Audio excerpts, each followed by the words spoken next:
Queridos, abram por favor suas Bíblias no livro de 1 Samuel. Nós vamos ler no capítulo 2, começamos aí uma jornada aí nesse livro, aqui vai contar para nós, não é? Contou para os israelitas e agora vai contar para nós também,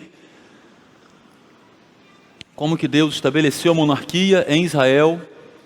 Então o povo já estava na terra prometida, e aí eles agora fazia parte do plano de Deus, que eles tivessem um rei, mas eles também desejaram ter um rei por motivos errados. Nós vamos perceber isso no livro, não é? Aí Deus vai corrigir isso também no coração deles, vai mostrar para eles que para eles não era importante simplesmente ter um rei, eles precisavam ter o rei, separado pelo Senhor, que tivesse um coração segundo o Senhor. Aí Deus, ele quer de fato estabelecer o seu rei. Num primeiro momento esse rei é Davi, para a nação de Israel, mas nós vamos ver que há também nesse livro uma aplicação para nós hoje, não é? Que na verdade o rei definitivo que o Senhor queria estabelecer não era o rei Davi, mas era um rei muito melhor do que o rei Davi, que naturalmente nós sabemos que era Jesus, o seu filho. Esse livro então ele é um livro importante, né, para os judeus, né, foi importante, ele mostra revela um período importante na história deles, mas ele tem também aplicações importantes para nós hoje, até para nós entendermos, né, pastor, o quadro maior da história bíblica, né? Ele tem uma boa contribuição aí por isso que nós começamos uma jornada nesse livro. Nós vamos ler agora, depois daquela primeira cena que estudamos no domingo passado, um pouco agora da segunda cena do livro, que está aí no capítulo 2, vamos ler a partir do versículo 12, e aqueles que estavam aqui devem lembrar, que a primeira cena termina com um questionamento, né, para os leitores, né? Como é que Ana teve coragem de deixar o seu filho querido, né, queridíssimo, aguardado, um filho que nasce por causa de um milagre, deixá-lo lá naquele templo com pessoas tão difíceis. Vocês vão perceber isso agora, e pelo menos parte dessa tensão vai ser resolvida no texto que vamos ler agora. Vamos ler aí, então 1 Samuel capítulo 2, a partir do versículo 12. Os filhos de Eli eram ímpios, não se importavam com o Senhor, nem cumpriam os deveres de sacerdotes para com o povo. Sempre que alguém oferecia um sacrifício, o auxiliar do sacerdote vinha com um garfo de 3 dentes. E enquanto a carne estava cozinhando, ele enfiava o garfo na panela, ou travessa, ou caldeirão, ou caçarola, e o sacerdote pegava para si tudo o que vinha no garfo. Assim faziam com todos os israelitas que iam a Siló. Mas antes mesmo de queimarem a gordura, vinha o auxiliar do sacerdote e dizia ao homem que estava oferecendo o sacrifício: dê um pedaço desta carne para o sacerdote assar. Ele não aceitará de você carne cozida, somente crua. Se o homem lhe dissesse: deixe primeiro a gordura se queimar e então pegue o que quiser, o auxiliar respondia: não, entregue a carne agora, senão eu a tomarei à força. O pecado desses jovens era muito grande à vista do Senhor, pois eles estavam tratando com desprezo a oferta do Senhor. Samuel, contudo, ainda menino, ministrava perante o Senhor, vestindo uma túnica de linho. Todos os anos sua mãe fazia uma pequena túnica e a levava para ele, quando subia a Siló com o marido para oferecer o sacrifício anual. Eli abençoava Eucana e sua mulher, dizendo: o Senhor dê a você filhos desta mulher, no lugar daquele por quem ela pediu e dedicou ao Senhor. Então voltavam para casa. O Senhor foi bondoso com Ana. Ela engravidou e deu à luz 3 filhos e 2 filhas. Enquanto isso, o menino Samuel crescia na presença do Senhor. Eli, já bem idoso, ficou sabendo de tudo que os seus filhos faziam a todo Israel e que eles se deitavam com as mulheres que serviam junto à entrada da tenda do encontro. Por isso lhes perguntou: Por que vocês fazem estas coisas? De todo o povo ouço a respeito do mal que vocês fazem. Não, meus filhos, não é bom o que escuto se espalhando entre o povo do Senhor. Se um homem pecar contra outro homem, os juízes poderão intervir em seu favor. Mas se pecar contra o Senhor, quem intercederá por ele? Seus filhos, contudo, não deram atenção à repreensão de seu pai, pois o Senhor queria matá-los. E o menino Samuel continuava a crescer, sendo cada vez mais estimado pelo Senhor e pelo povo. E veio um homem de Deus a Eli e lhe disse: assim diz o Senhor, acaso não me revelei claramente à família de seu pai, quando eles estavam no Egito, sob o domínio do faraó? Escolhi seu pai dentre todas as tribos de Israel para ser o meu sacerdote, subir ao meu altar, queimar incenso e usar um colete sacerdotal na minha presença. Também dei à família de seu pai todas as ofertas preparadas no fogo pelos israelitas. Por que vocês zombam de meu sacrifício e da oferta que determinei para a minha habitação? Por que você honra seus filhos mais do que a mim, deixando-os engordar com as melhores partes de todas as ofertas feitas por Israel, o meu povo? Portanto, o Senhor, o Deus de Israel, declara: prometi à sua família e à linhagem de seu pai que ministrariam diante de mim para sempre. Mas agora o Senhor declara: longe de mim tal coisa. Honrarei aqueles que me honram, mas aqueles que me desprezam serão tratados com desprezo. É chegada a hora em que eliminarei a sua força e a força da família de seu pai, e não haverá mais nenhum idoso na sua família, e você verá aflição na minha habitação. Embora Israel prospere, na sua família ninguém alcançará a idade avançada.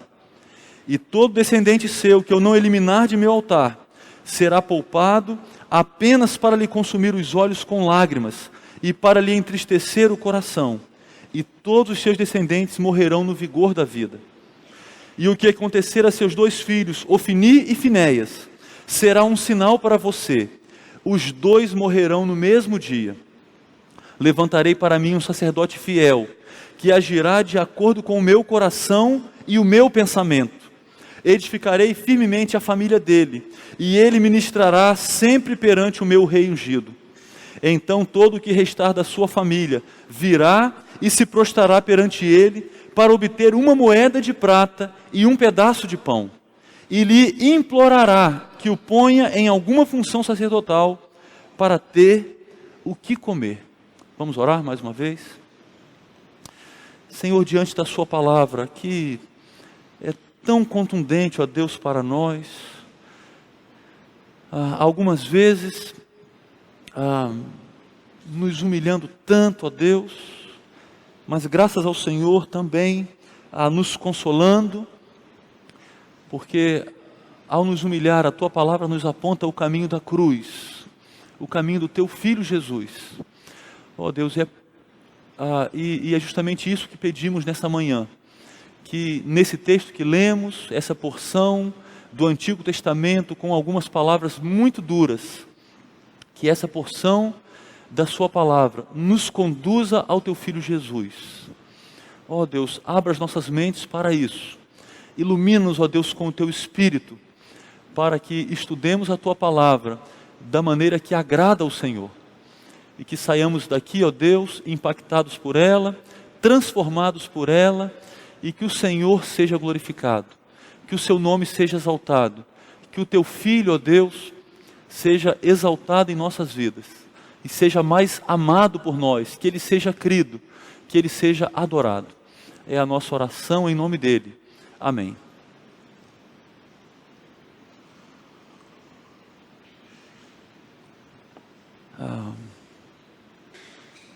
Aquela primeira cena do livro de 1 Samuel, que termina com com um pouco de tensão e expectativa.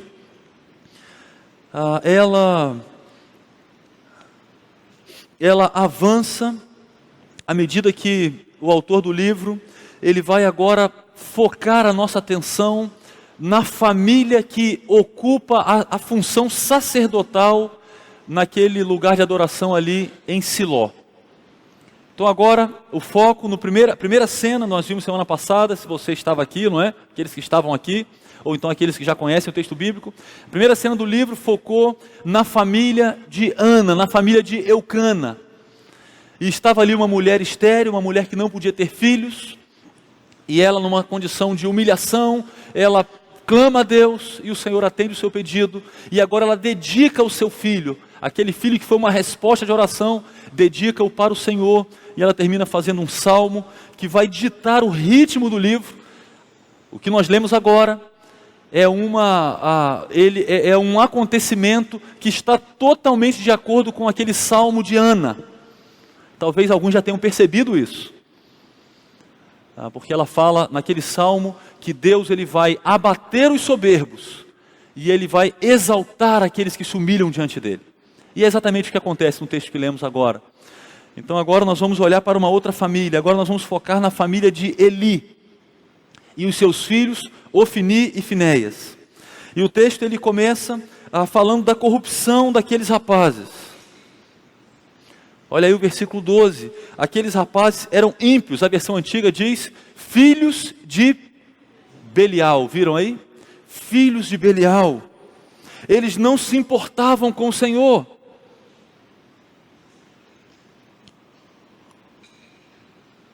Só que eles eram sacerdotes.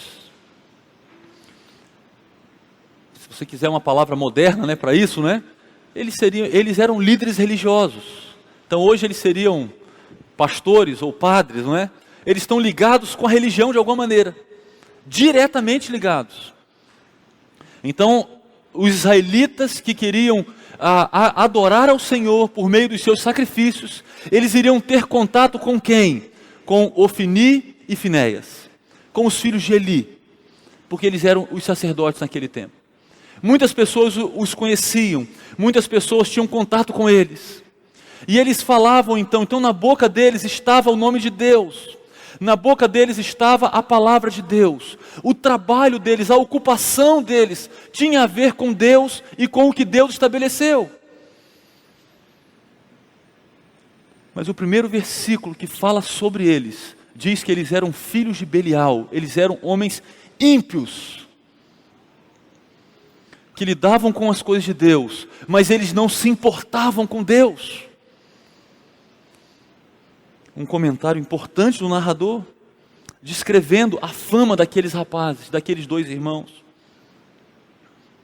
O texto também diz que eles não cumpriam os seus deveres de sacerdotes. É claro, se eles não se importam com Deus, eles não vão exercer a sua função, que estava diretamente ligada a Deus e à vontade de Deus, de maneira correta. Não, eles usavam a função que eles tinham para extorquir as pessoas. E o Senhor tinha estabelecido um sistema de sacrifícios, não é?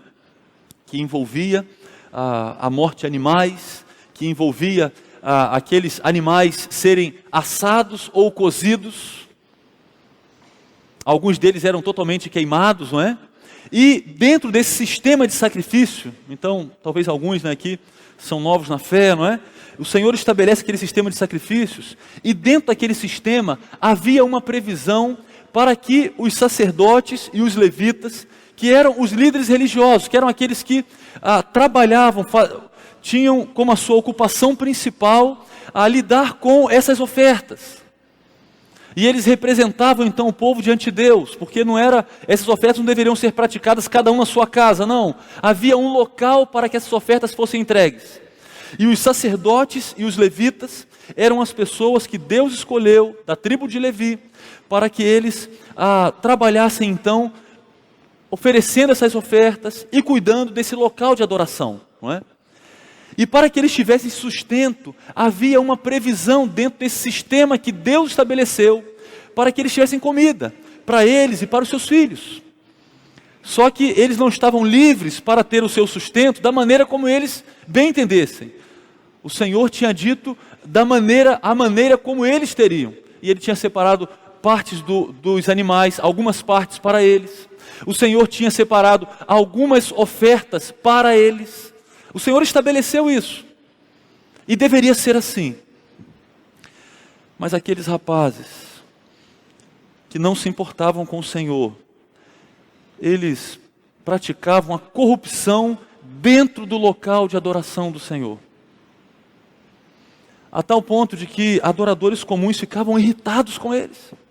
E algumas vezes eles estavam ali oferecendo as ofertas, e havia uma prescrição clara em relação à gordura, por exemplo, que primeiro ela deveria ser queimada. Você pode ler isso em Levítico 7, por exemplo, não é? Aliás, eu vou ler para vocês, olha só, Levítico 7, se você quiser você pode voltar, volta um pouquinho aí, para vocês não esquecerem de como é abrir a Bíblia, né? Vamos lá, volta um pouquinho aí, esse texto está projetado não. Levítico 3,16 e depois 7,25.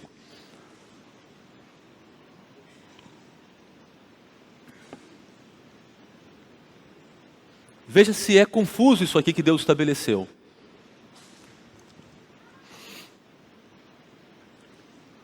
Levítico 3,16 primeiramente. O sacerdote os queimará no altar como alimento, como oferta feita com fogo, de aroma agradável. Toda a gordura será do Senhor. Então a gordura seria oferecida ali para o Senhor e derramada sobre o fogo, não é, do altar. Agora o capítulo 7:25, Levítico 7:25.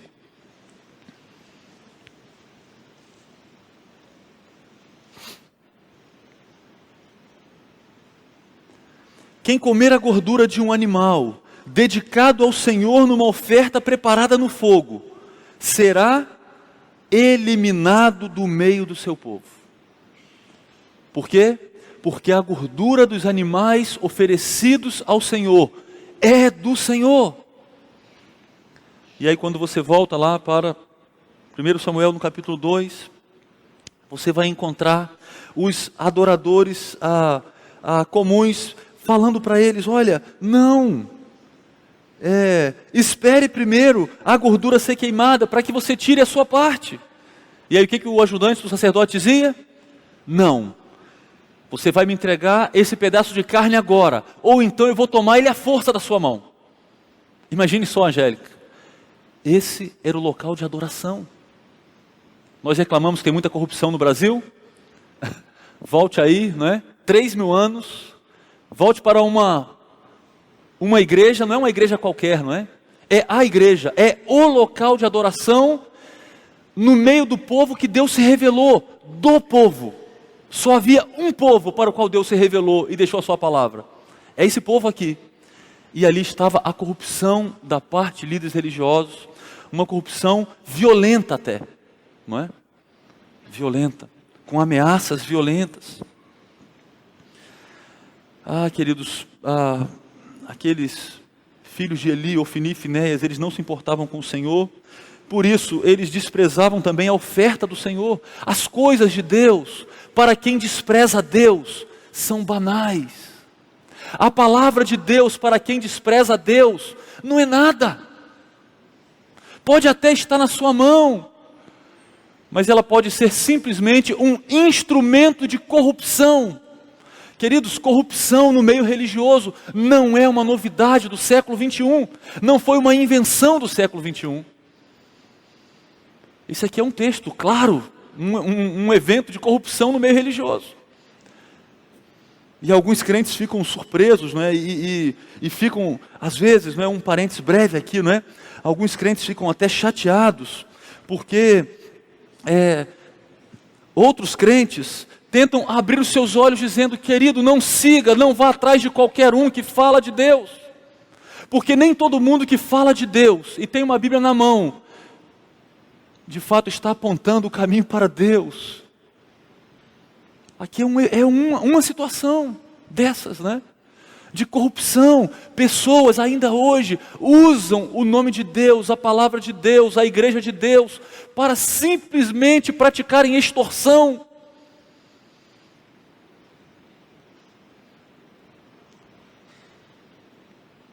E muitos crentes ignoram isso. Ignoram esse fato, não é? E vão com muita simplicidade. Vão atrás, não é? E não sabem o que é o discernimento bíblico, né? Que é necessário para a vida cristã. Um alerta aqui, não é? Um parênteses aqui de um alerta. Ah, queridos, mas tratar o Senhor ou as coisas do Senhor com desprezo geralmente resulta em castigo severo. Nós temos vários exemplos nas Escrituras sobre isso. Tratar o Senhor ou as coisas do Senhor com desprezo geralmente resulta em castigo severo. Quem sofre por amor ao Senhor tem o Senhor como seu consolador, não é? Mas quem sofre por desprezar o Senhor tem pela frente um caminho muito duro. Quem sofre por desprezar o Senhor tem pela frente a ira do Senhor.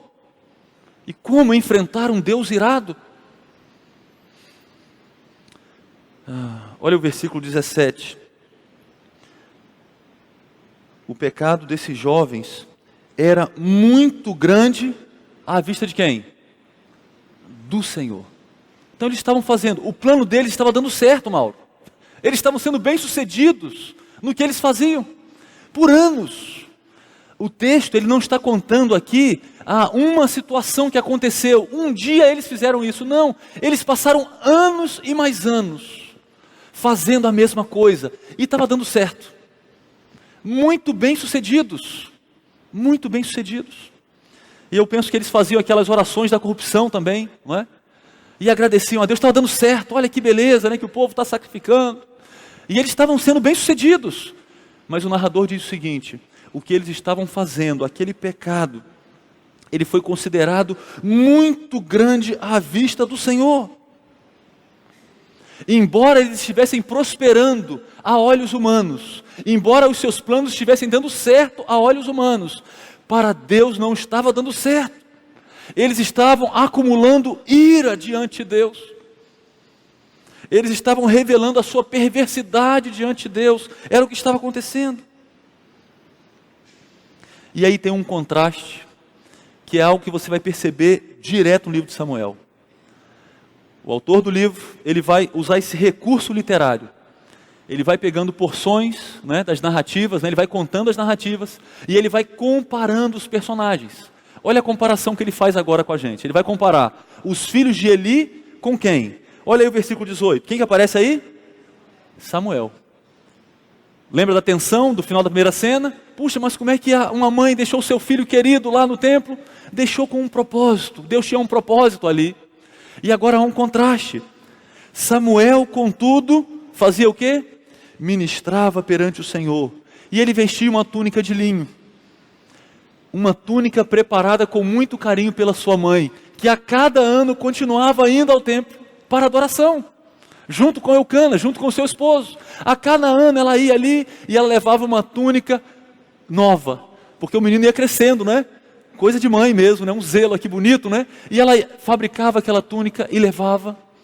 E aquela, a medida, o seu trabalho, né, acompanhava o crescimento do seu filho, que estava crescendo, servindo ao Senhor. Um contraste claro com os filhos de Eli, que deveriam também estar servindo o Senhor, mas estavam servindo a si mesmos, estavam servindo aos seus desejos, estavam servindo à sua ganância. E a bondade de Deus se manifesta na família de Ana, não é? E Eli, né, o sacerdote, orava por eles, abençoava-os, né, a cada ano. E aí o que acontece? Ana tem mais 3 meninos e 2 meninas. Aquela que era estéril, aquela que não podia ter nenhum filho, agora estava lá cheia de filho. Olha, tem filho para dar e vender, né? Não para dar e vender, mas para dar, né? Deu para o Senhor 1 e agora tem 5 em casa ainda. Ela está cheia de filhos. E mais uma vez, né, o texto fala de maneira muito bonita, não é? Versículo 21, o Senhor foi bondoso com Ana. A bondade de Deus está presente numa narrativa tão dura como essa que lemos. Eu penso que a maioria deve ter percebido que é uma narrativa dura, mas a bondade de Deus está aqui, presente, marcante, porque a perversidade humana destaca a bondade de Deus. Porque a bondade de Deus não é por causa do merecimento humano, não. Nós vivemos num mundo marcado pelo pecado, não é? Mas a bondade de Deus está aqui, como o salmista diz, a terra está cheia da bondade do Senhor, e é o que acontece aqui nesse versículo, né? Graças a Deus.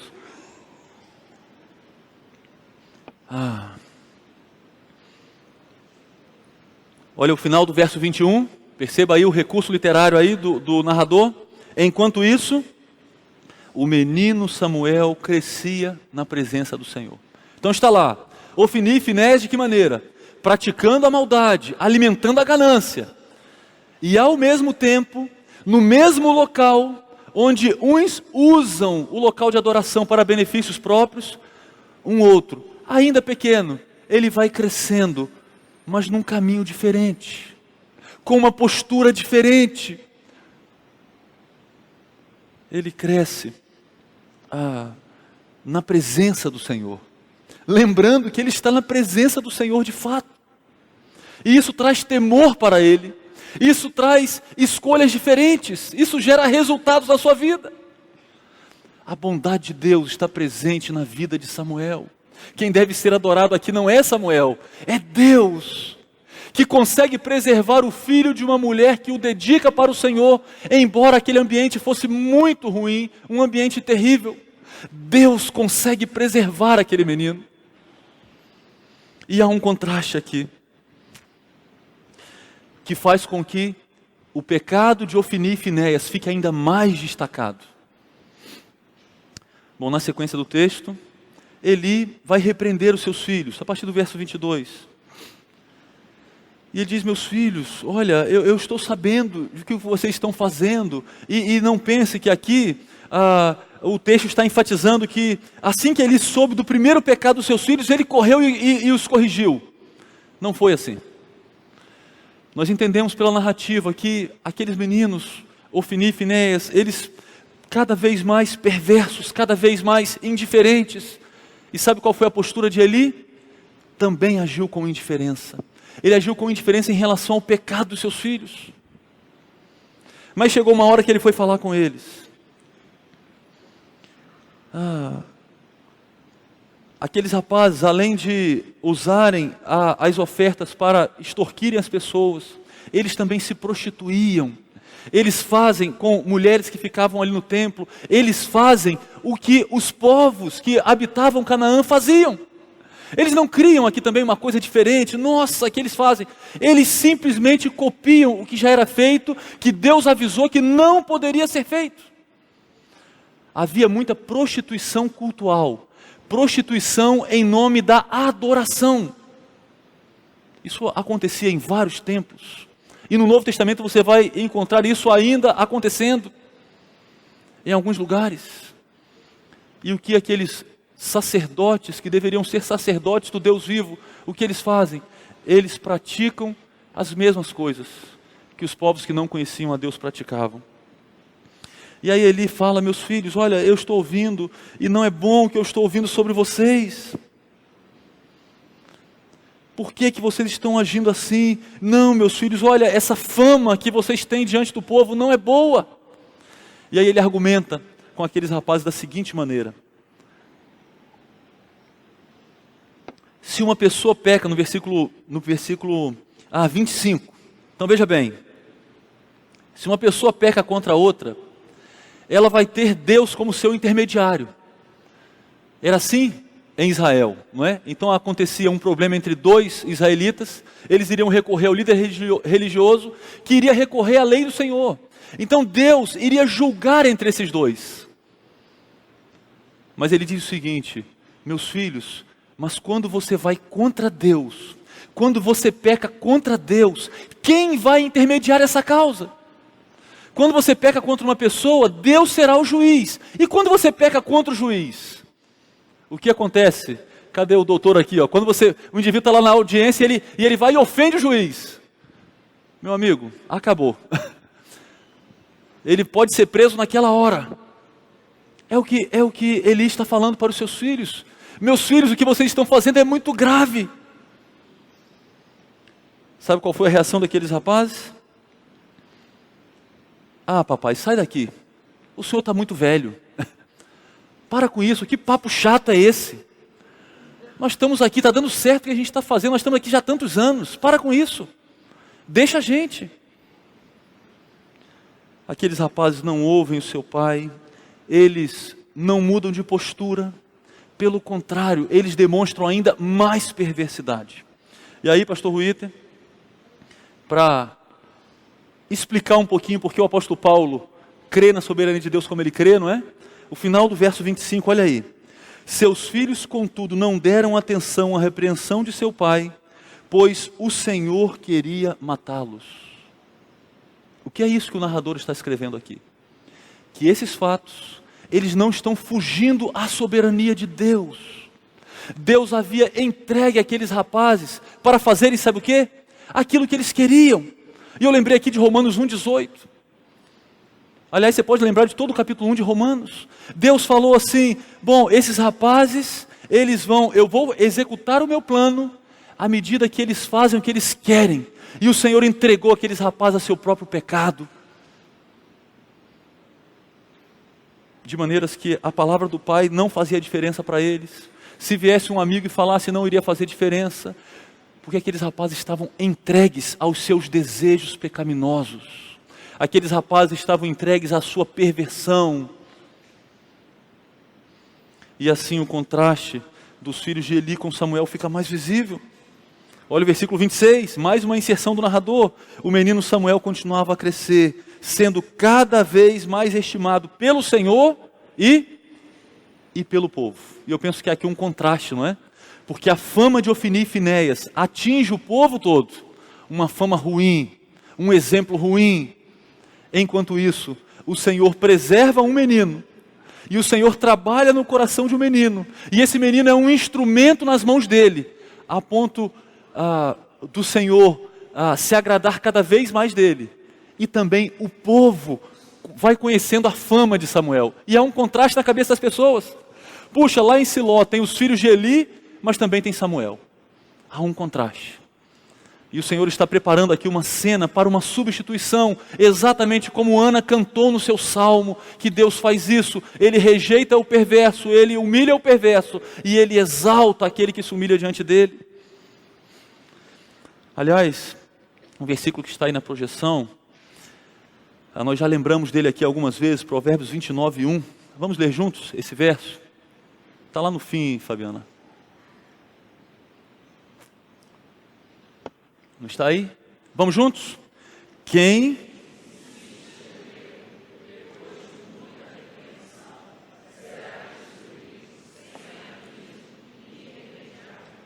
uma advertência da sabedoria, ilustrada na vida de Ofni e Finéias. Rapazes, moças que estão aqui, não insistam nos mesmos erros. Não insistam. Porque a sabedoria bíblica diz que quem insiste no mesmo erro, vai se acostumando com os seus erros. E eles vão ficando cada vez mais graves. E a indiferença é cada vez maior. E se na primeira vez você ficou com a consciência pesada porque desobedeceu o pai, lá pela 25ª vez, você não vai estar nem aí, você vai estar dando risada disso. Só que vai chegar uma hora em que a destruição vai chegar. E sabe como ela vai chegar? De repente. E não vai haver mais tempo. Isso acontece, sabe com quem? Com quem insiste no erro. Tome cuidado com isso. A história de Ofni e Finéias é uma ilustração disso. É uma ilustração do que a sabedoria bíblica diz. O texto termina com a sentença de Deus por meio do profeta. Então agora, um profeta sem nome, ele vem falar para o sacerdote Eli. E ele não vai se dirigir a Ofni e Finéias, ele vai falar com o pai. É muito interessante, talvez tenha aqui um princípio da autoridade, que nós ignoramos no nosso tempo, não é? Quem tem autoridade também tem mais responsabilidade. Quem tem autoridade será mais responsabilizado diante de Deus. Isso vale para pastores, vale para pais, isso vale para governantes. É o princípio da autoridade, não é? Que eu penso que está presente aqui. Vem o profeta agora, e ele vai trazer uma palavra dura para Eli. E ele começa falando da bondade de Deus. Esse texto tem a bondade de Deus presente. Ele diz, Eli, eu não separei os seus ascendentes, aqueles que vieram antes de você, a sua família. Não foi assim que eu fiz quando vocês ainda estavam no Egito. O Senhor está falando da separação da tribo de Levi, e Ele separa parte daquela tribo para serem sacerdotes, e os outros para serem levitas.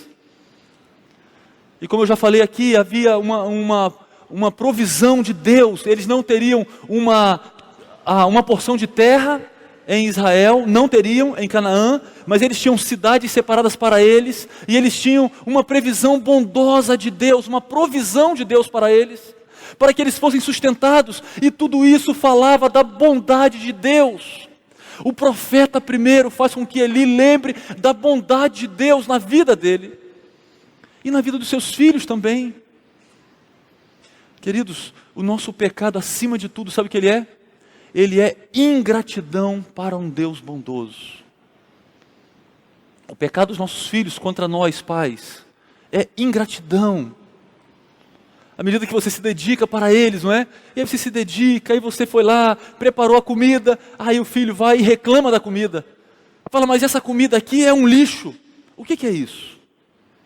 Isso é ingratidão, isso é uma tristeza. O nosso pecado contra Deus é isso. Todas as vezes que pecamos, o nosso pecado demonstra ingratidão, porque nós servimos a um Deus bondoso e nós pecamos contra um Deus bondoso.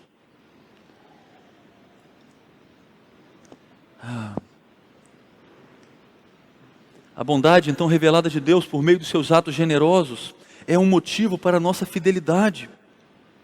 E também destaca que o nosso pecado é uma grande ingratidão para com Deus, não é? Então havia desprezo da parte de Eli, desprezo pelas ofertas sagradas do Senhor, e olha o que ele diz no versículo 29, também havia uma honra maior para os filhos do que para Deus. Esse texto não é um texto que fala sobre criação de filhos, não é? Primeiramente, ele cita isso, né, apenas, né? Mas é um alerta para nós pais aqui. É possível amar mais os filhos do que a Deus? É. É correto amar mais os filhos do que a Deus? Não. É bom para os filhos se nós os amarmos mais do que a Deus? Não. Porque nós estaremos apontando para eles um caminho errado. Nós passaremos a mão sobre a cabeça deles diante dos erros deles. Nós acobertaremos os erros deles. Nós acharemos que os pecados deles não são tão graves como o pecado dos coleguinhas deles. Afinal de contas, a má influência sobre eles é sempre dos outros, né?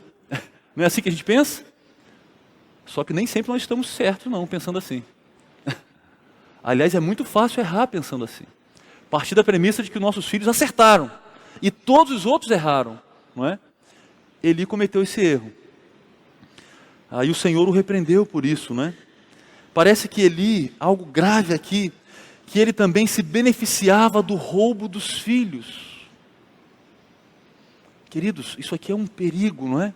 Então e aí, não vou entrar nisso, né? Mas isso aí está claro, esses casos de corrupção, né?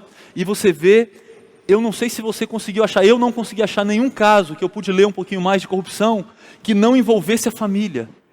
Sempre está lá a esposa, na maioria das vezes, não vou dizer sempre, na maioria das vezes, está lá a esposa envolvida, filho, genro, nora. Por que isso?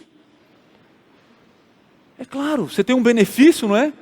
Ele é ilícito, mas é um benefício, é dinheiro, é patrimônio. E aí, talvez um no começo falou, poxa, mas isso não está certo. Mas ele está se beneficiando. Poxa, essa piscina está tão gostosa, né?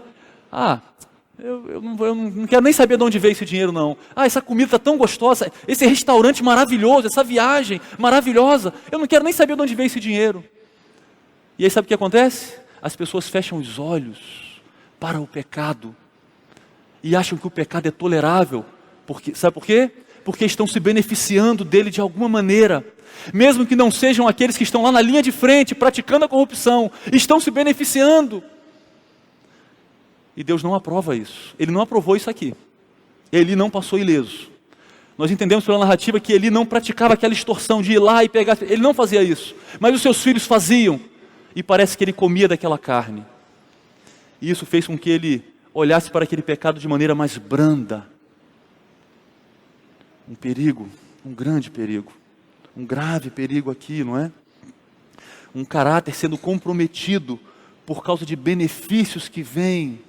E eles vão chegando, e eles vão favorecendo. nós precisamos amar e cuidar dos nossos filhos, né? Mas não podemos amá-los mais do que a Deus. Não podemos.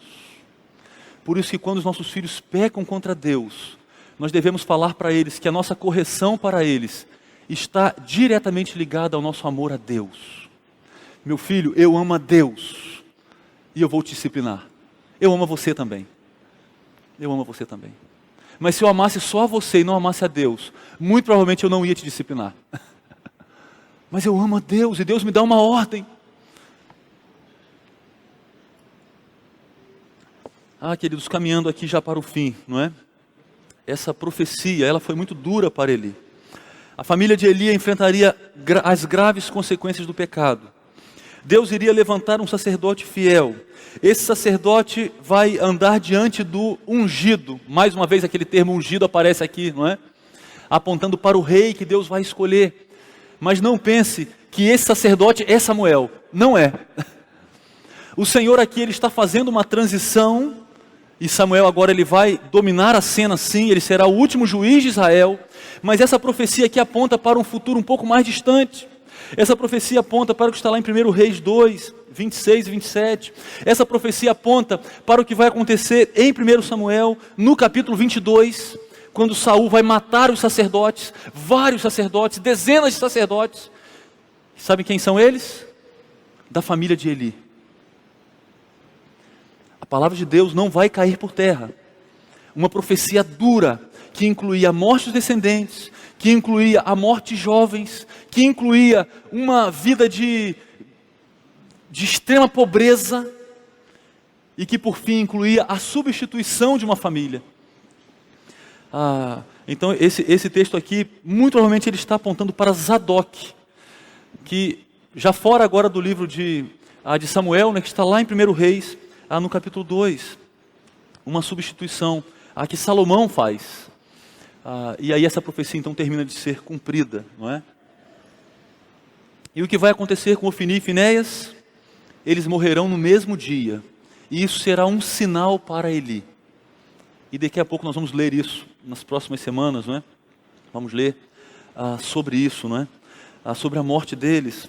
Uma dura profecia, que aponta para nós que Deus está trabalhando para providenciar alguém que ministrará diante do seu povo, acompanhando o seu ungido.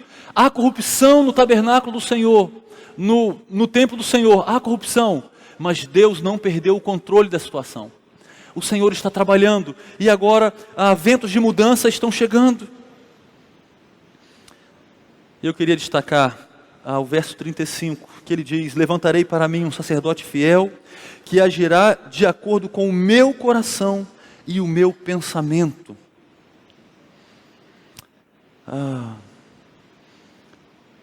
Queridos, o que lemos aqui, isso só é possível agradar a Deus, se houver uma mudança no coração.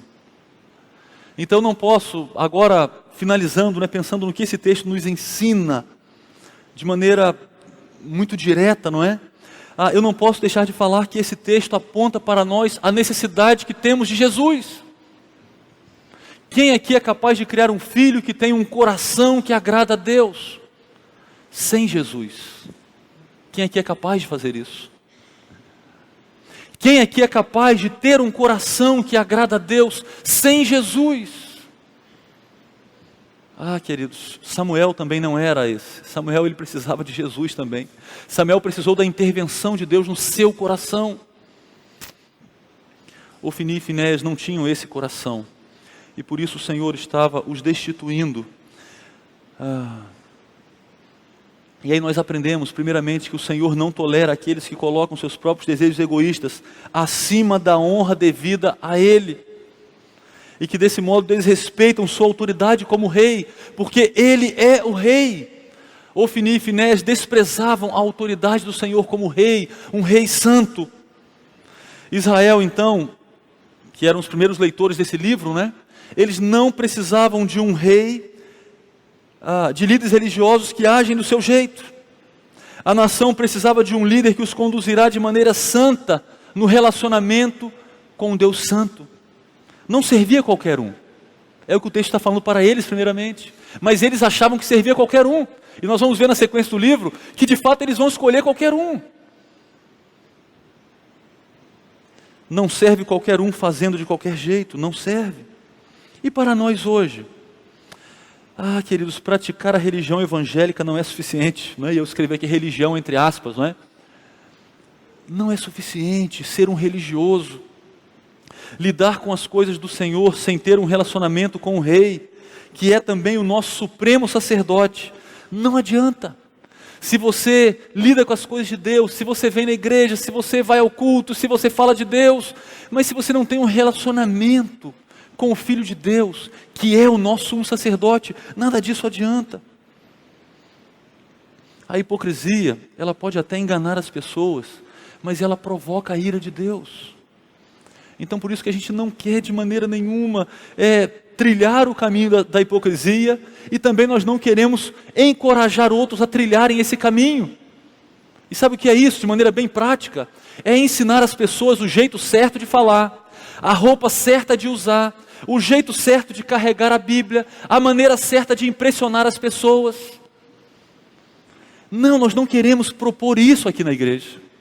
Nós queremos propor e desfrutar de um relacionamento vivo com Jesus.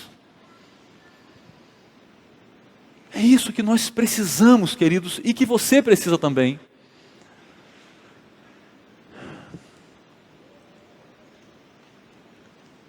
A ira de Deus só pode ser aplacada por meio do seu Filho Jesus. A hipocrisia não aplaca a ira de Deus. A hipocrisia, mais uma vez, engana as pessoas. Mas Deus continua irado. Então a hipocrisia não adianta. Ela não resolve. Ela disfarça as coisas, mas ela não resolve. Ela protela um problema. Talvez para um ponto em que não haja mais solução. Então cuidado. Mas eu sou crente. Um alerta para os crentes também, porque é possível que um crente trilhe caminhos hipócritas, embora seja crente. E ele pegue áreas da sua vida e ao invés dele lidar com essas áreas, à luz da palavra de Deus, pegando o caminho mais difícil, ele pega o atalho. Sabe qual é o atalho? É a hipocrisia. É maquiar o pecado. É esconder o pecado. Não adianta. Queridos, e por fim nós precisamos da ação do Senhor, transformando os nossos corações para sermos submissos ao seu Filho, para de fato agirmos de acordo com o coração do Senhor e com o pensamento dele. Nós precisamos do sumo sacerdote preparado por Deus, que é Jesus. Não era nem Zadok. Zadok vai ter o seu papel, mas no andamento da história, na verdade, a função que Zadok vai exercer, a função que Samuel vai exercer também, apontam para aquele que é profeta, sacerdote e rei, que é Jesus Cristo, o Filho de Deus. O crescimento de Samuel diante de Deus e do povo se deu por causa da ação do Senhor na sua vida. Os filhos de Eli ilustram como ficaríamos sem a ação do Senhor em nossas vidas. Sabe como ficaríamos? Como Ofni e Finéias, sem a ação do Senhor. Poderíamos até nos tornar religiosos, mas religiosos hipócritas. Nós precisamos de Jesus. E aí Jesus sim, muda os nossos corações. E aí aquela tensão do começo da cena começa a ser resolvida, apontando para a maneira como o Senhor está agindo. E é uma maneira bela, não é? A maneira como Ele consegue pegar um cenário tão desfavorável, e Ele vai conduzindo a história, Ele vai escrevendo a história. Ele é capaz de preservar os seus, dando a eles crescimento, num mundo marcado pela perversidade do pecado. Que o Senhor nos dê gratidão a Ele por isso, e também temor a Ele, para servi-lo como um Deus santo, e um Deus que tem autoridade sobre as nossas vidas. Amém? Amém. Vamos louvar a Ele mais uma vez, antes de encerrarmos esse tempo aqui.